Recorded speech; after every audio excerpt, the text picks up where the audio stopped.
talk about must-see TV. The first debate between former President Donald Trump and Vice President Kamala Harris is quickly approaching, leaving many questions about what we can actually expect. Doug Luzader joins us this morning to lay out a little bit of a clearer picture. Good morning to you, Doug. Good morning. Well, former President Trump says that they've now reached an agreement with the Harris campaign over the debate. What are the exact terms of that agreement? Well, it's a good question. Whether there's an agreement at all, it takes two sides to agree, and the Harris campaign doesn't quite see it that way. They say this is still open for discussion, and the sticking point continues to be the microphones. Are they going to be both on all the time, or will they alternate on versus off, depending on who's speaking? The Harris team is trying to, change the rules that had been negotiated on this, and at the moment, if they don't agree, there may not be a debate, and that's now less than 2 weeks away. What is the reasoning, do you think, Doug, behind the Harris campaign's push to leave the mics on? Because that was not the case during the last debate between Biden and Trump. Why do you think she wants that to happen? That's right, and it was a provision at the insistence of Biden. I mean, Trump didn't want this initially, Biden did. But I think in retrospect, a lot of people think that that's a rule that ultimately backfired on Biden, that it prevented Trump from interrupting, which is something that he's kind of prone to do. The Harris campaign may want those interruptions to kind of get a viral moment where she really pushes back on Trump trying to interrupt her. So I think they see this open microphone as an advantage to them if it happens. But we just don't know ultimately where this debate's going to come down on the microphone rule and whether it's going to be scuttled entirely because of this disagreement.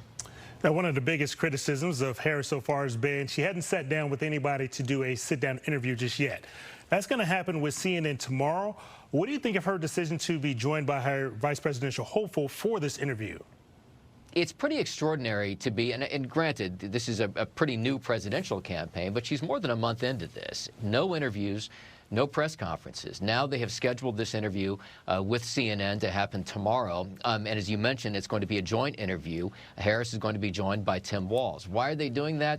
It's difficult to say. I mean, it may limit the exposure for Harris. The fact that Tim Walz may be speaking for half the time, say, all of a sudden that shortens the interview considerably for Harris. But if this winds up being the only interview that she does prior to the election, I mean, the stakes in this are going to be very, very high. Doug, this might be too inside baseball for what you know, but do you think that CNN has agreed to ask certain questions, or do you think they have free reign over this interview? Obviously, CNN, some might say very favorable to the Democrats, so that's more than likely why they went with that network for the interview.